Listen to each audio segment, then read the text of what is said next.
Times when I'm working out, I'm at the gym, something like that. Is music an important subject in schools in your country? In schools in my country, it is because, I'm from India. So in India, music and dance and expressing our emotions is usually through music and dancing. So in every school, they teach classical music, or they have a subject where there is something about music usually. So I think it is important. Do you ever go to live concerts? Oh, I've been to 3 concerts, and 3 of them are my favorite artists. And it was actually on my wish list, and I made it happen. And it was one of the best experiences. And in live concerts, it's a lot different than you would imagine.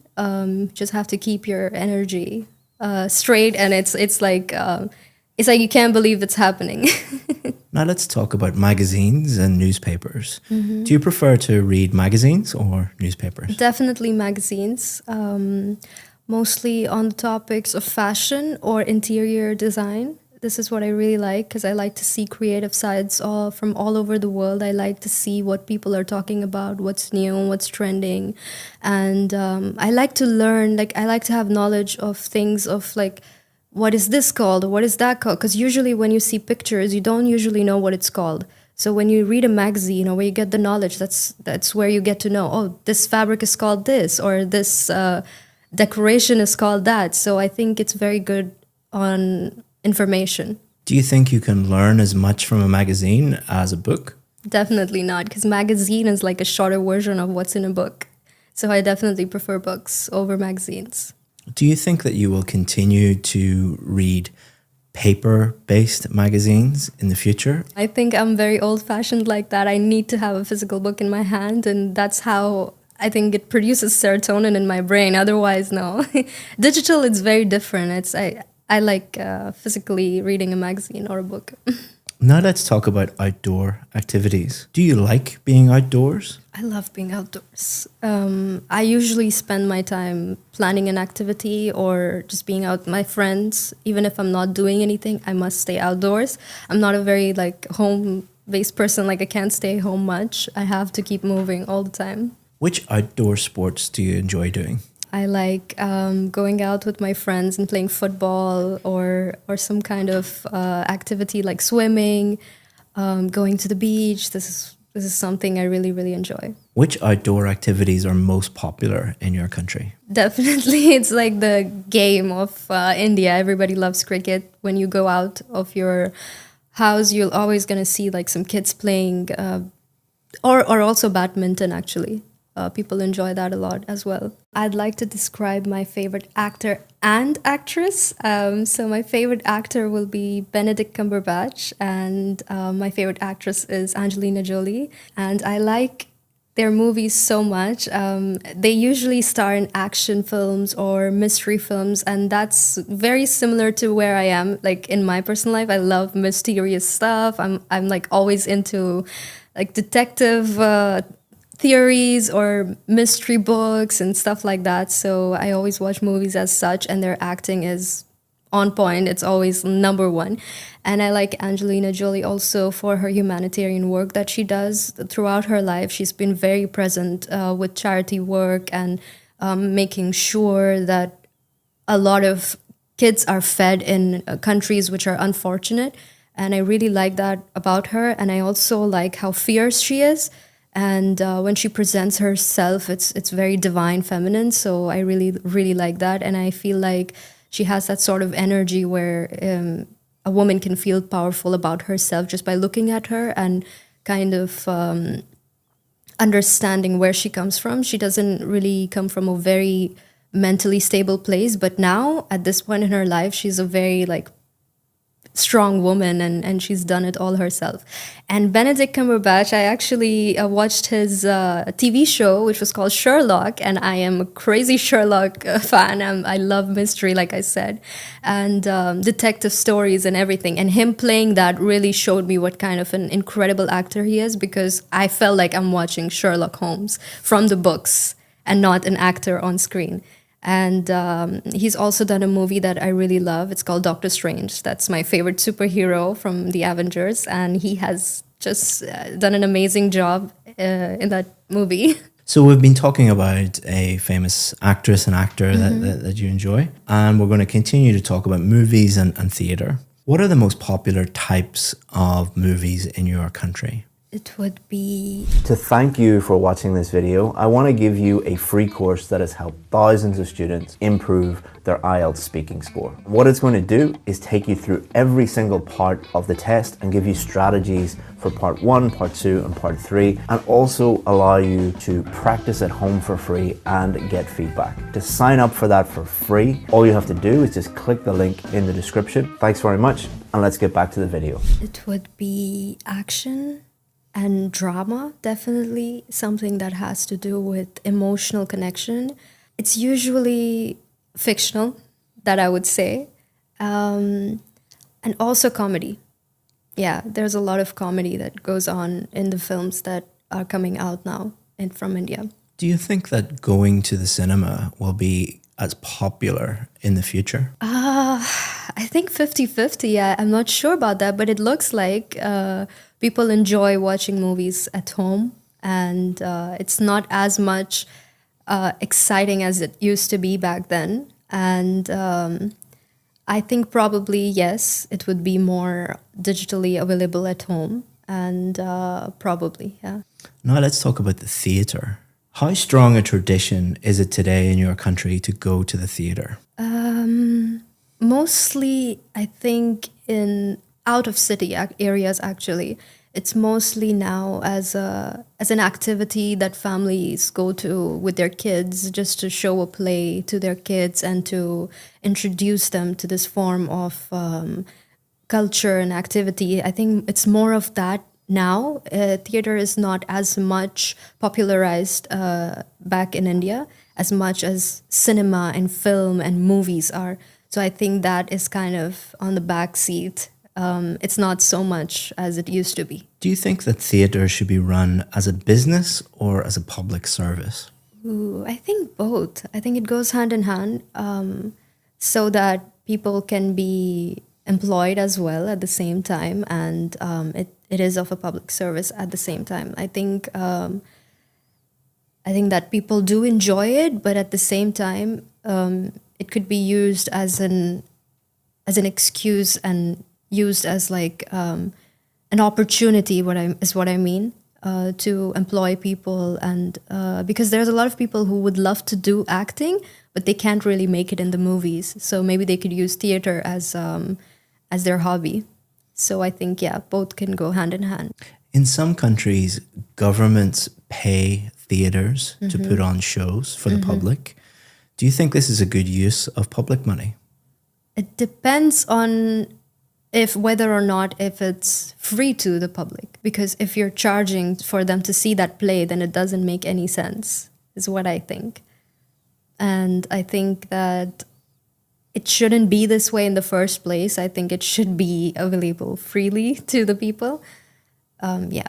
Let me give you some feedback on your performance. So you're hoping to get a band 9.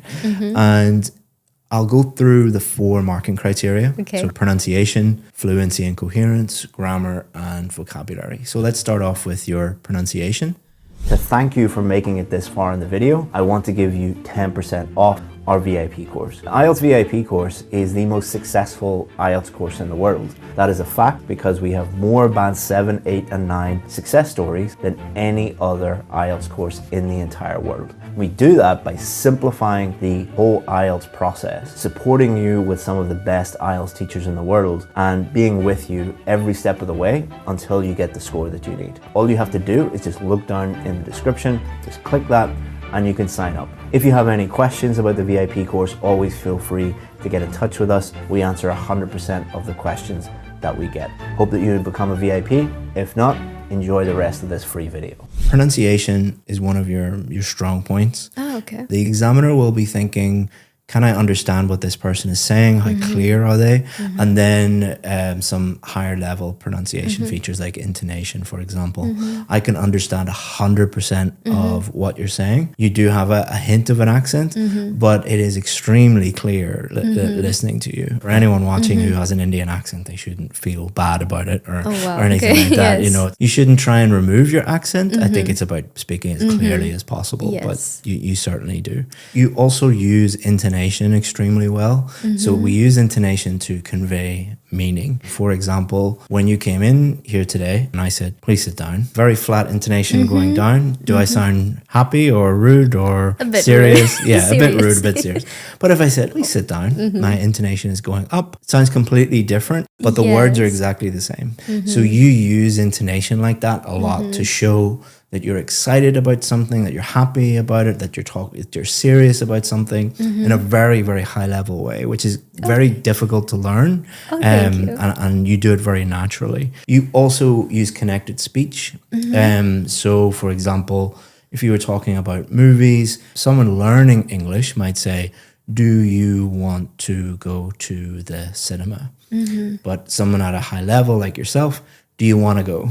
Want to go sounds like one word, want to go, because you're connecting all the speech up. You do that a lot and very naturally. You also use sentence stress, where you emphasize certain words.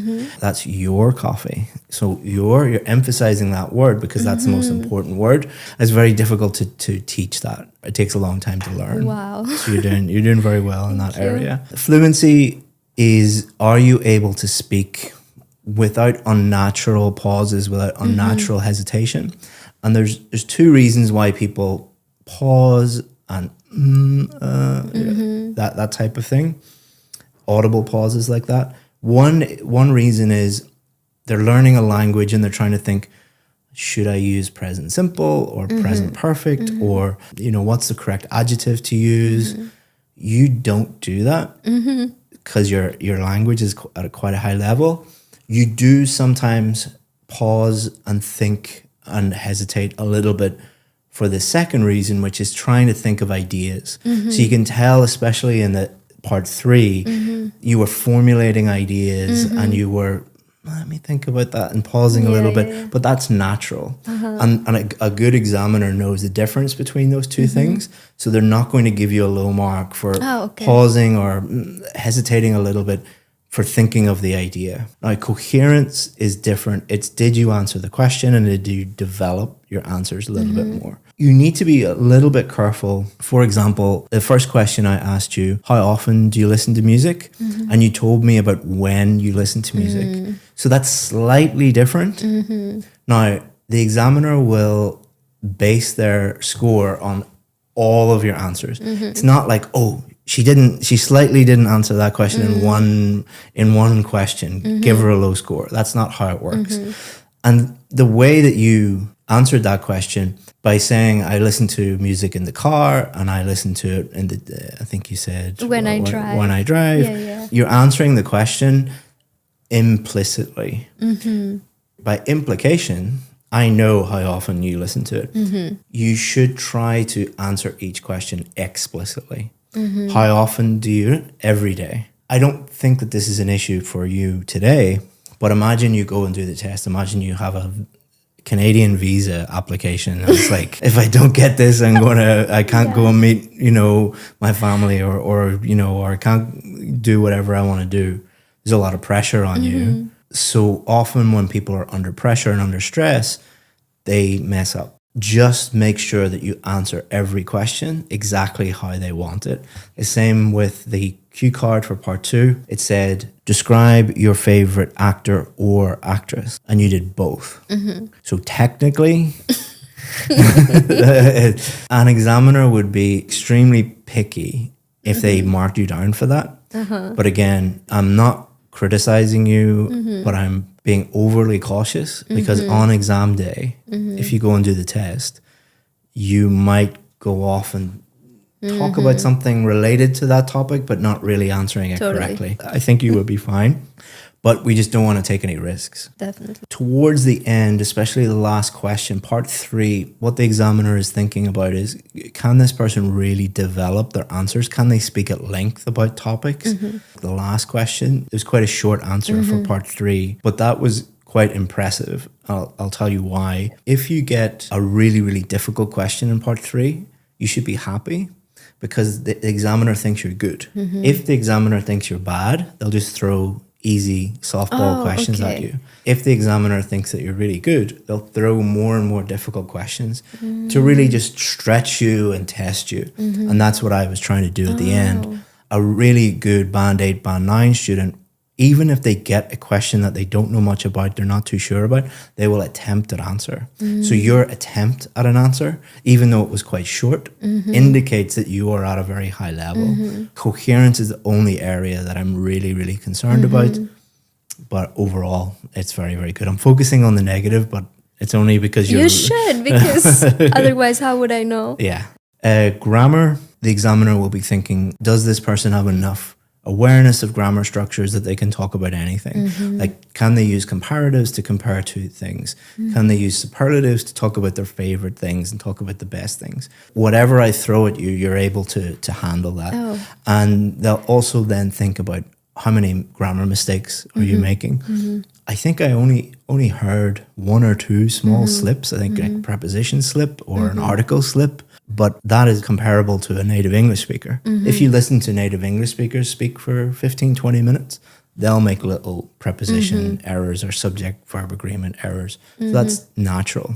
So don't need to worry about that. And your vocabulary is also excellent. For example, this, you use very topic-specific words and idiomatic language, which is great. Only very high-level students actually do that. So your final band score would be the highest one, which is a band 9. No way. Thank you so much. Yeah. That's amazing. But, if on test day, you didn't answer the questions in part 1, you didn't really answer the question in part 2, and you didn't develop your answers enough in part 3, that would drop you down a little bit. Not hugely, but just be careful with that. All right. Less than 1% of people get a band 9. Oh, wow. Yeah. So there you go. Well done. Thank you.